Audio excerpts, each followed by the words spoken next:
Thank you for joining us for 5 tips for better distance learning, presented by the Southwestern Center for Independent Living.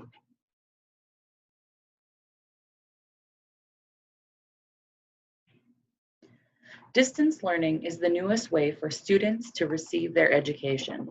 With the current state of the world, distance learning has become much more common than before. Add to that, schools often use distance learning options instead of snow days or other missed school days, so students need to be able to continue to do their best work remotely.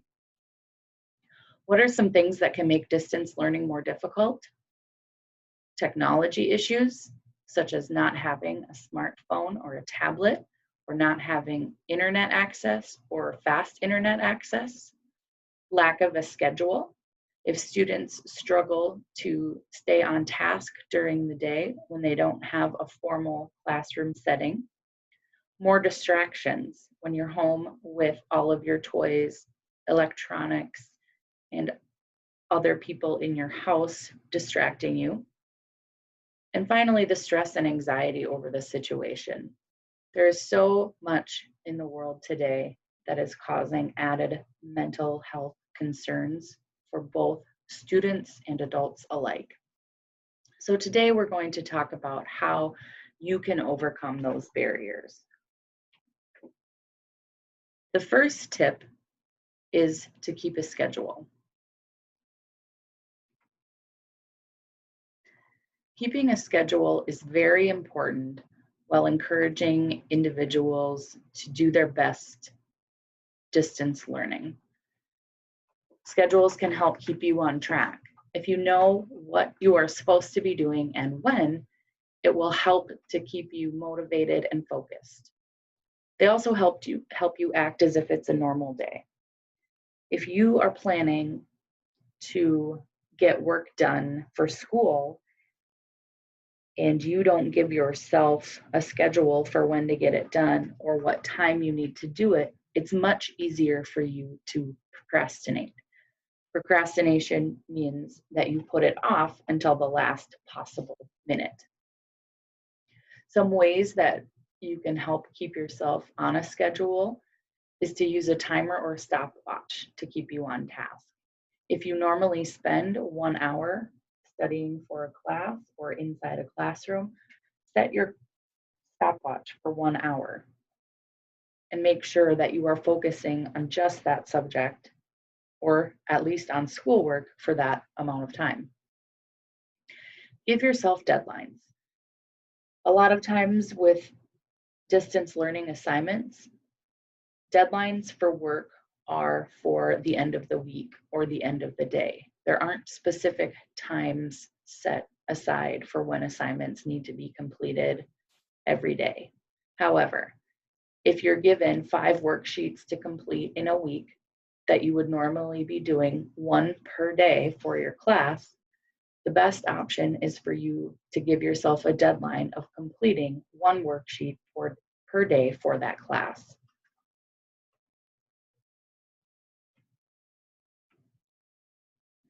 The second tip for better distance learning is to make yourself distraction-free.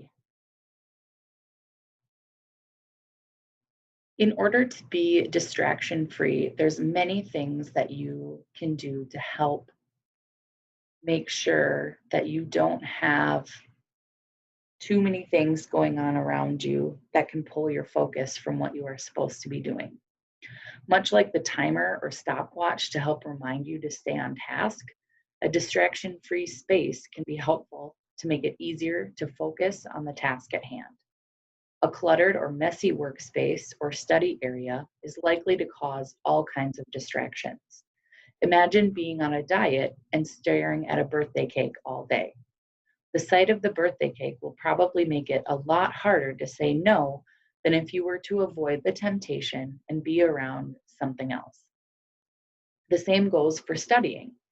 If you are in a space that makes you want to do something else, such as watch a movie, play a video game, run around outside, paint, skip, dance, or anything, you might not be in the best space for you to learn and focus.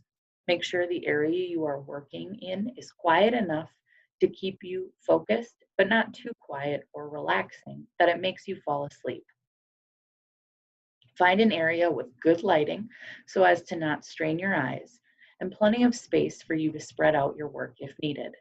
Sometimes headphones or soft music or white noise can even be helpful to drown out noises from outside, other people in the room, or videos or music that are playing in the background. When you are trying to study at home with others around who are working and studying from home as well, it can be hard not to hear or see them and become distracted. If you need to, find your own space away from others to help you focus. If you are with someone in the same room or sharing the same space, such as a large desk or a kitchen table, try to establish rules for talking or not talking while working to help you stay focused. You can create some makeshift dividers out of folders or cardboard boxes if you need to, or use the headphone method and face away from each other if that helps. Other things that can distract us are social media, food, or using the bathroom. Before beginning your workday, make sure you fuel up with good nutrition and use the restroom just like you would at school. And don't forget to wash your hands. When you're working, try to stay off your phone, tablet, or computer to search social media sites or YouTube. Unless it is for the work you are doing, these sites can lead to too many distractions that end up wasting a lot of time.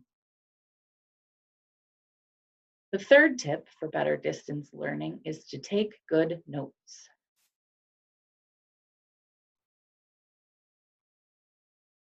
Taking good notes is so important when learning both in person and remotely. Notes help you commit the information to memory, recall on facts later, and provide a useful study guide before tests or quizzes. Even if you aren't listening to a lecture, you can still take notes on the information you are reading, hearing, or learning. If you have a worksheet that has a lot of good information on it, but you will be handing in the worksheet and won't be able to use it later for reference, write down some of the key points in a notebook for that lesson or subject.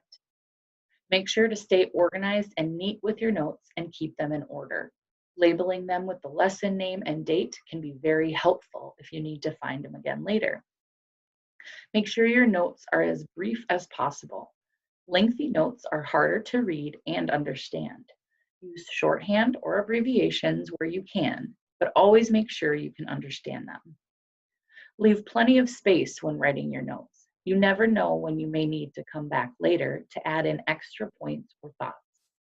Or if you are a visual learner, there may be a chance for you to return to your notes to create a diagram or picture to help you remember. In this case, you'll want to make sure you have plenty of space. Then, exchange notes with others. It can help to review and compare notes with classmates or even your teachers in order to make sure you picked up on all the important points.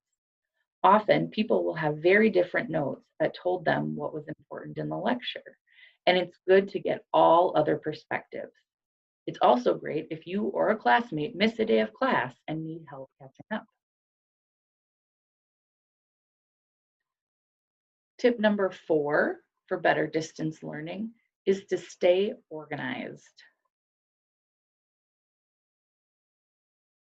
Staying organized in tip number 3 ties in with tip number 3 about taking good notes, but it's so important to stay organized. Keeping everything for one subject together in a folder or file, your notebooks, worksheets, tests, quizzes, and other information. If you have a Google Classroom login or password that you need, or helpful websites for that particular class, keeping them all together is going to make it a lot easier for you to find if you need it. If possible, label them or color code them so they're easy to identify and separate when needed. Perhaps history class items are in a red notebook and a red folder, and math class is in blue and English is in green, or whatever works best for you. Remove any clutter. If you have finished an assignment and it's been graded, or you finished with research information that you've gathered, those items can be thrown away, recycled, or at the very least, put away in a separate folder with all other old work. This will make it easier to stay focused on the work that's coming up. Being organized isn't just about having your things physically organized, but also about keeping your thoughts organized. To stay focused, try and do one subject or assignment at a time. Don't try to multitask and constantly switch between assignments or subjects. If possible, see one assignment through from start to finish before moving on to the next one. Using a planner or agenda to create lists can also help you stay organized and know where your priorities are.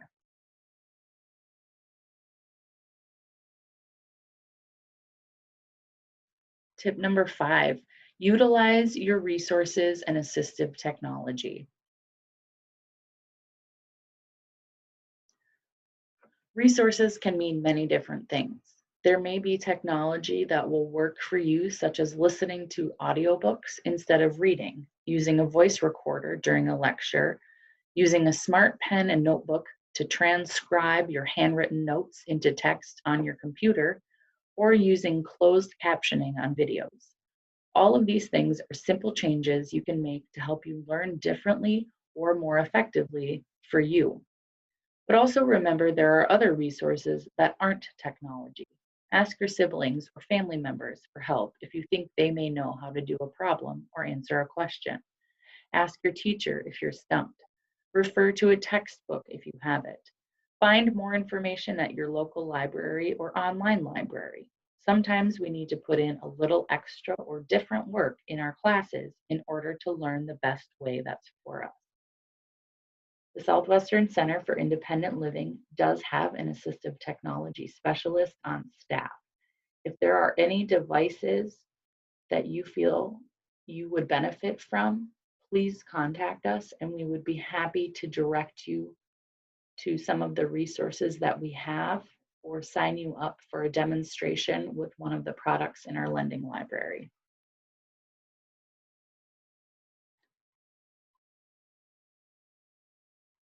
And for a bonus tip, relax.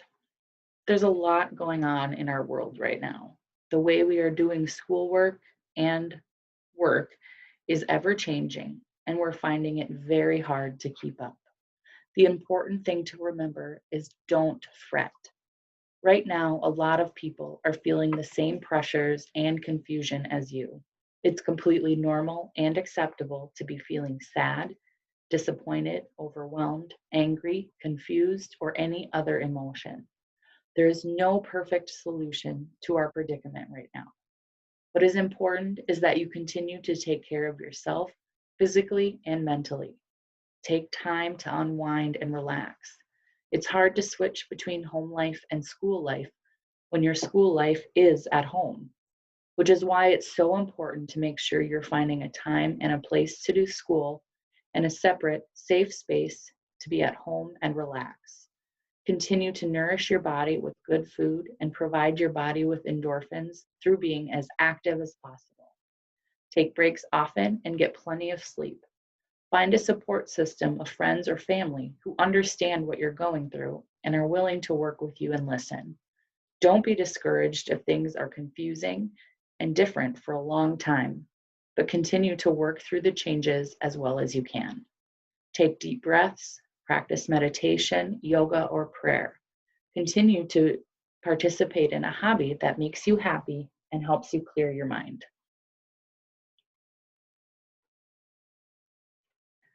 If you have questions, please, again, reach out to us at Swizzle if you have questions about any of the information provided, or if you would like an assistive technology assessment and demonstration completed for you. We can be reached at 507-532-2221 or 800-422-1485. For Minnesota Relay, dial 711. We can also be reached on email at swcil@swcil.com. This presentation is available in alternate formats upon request.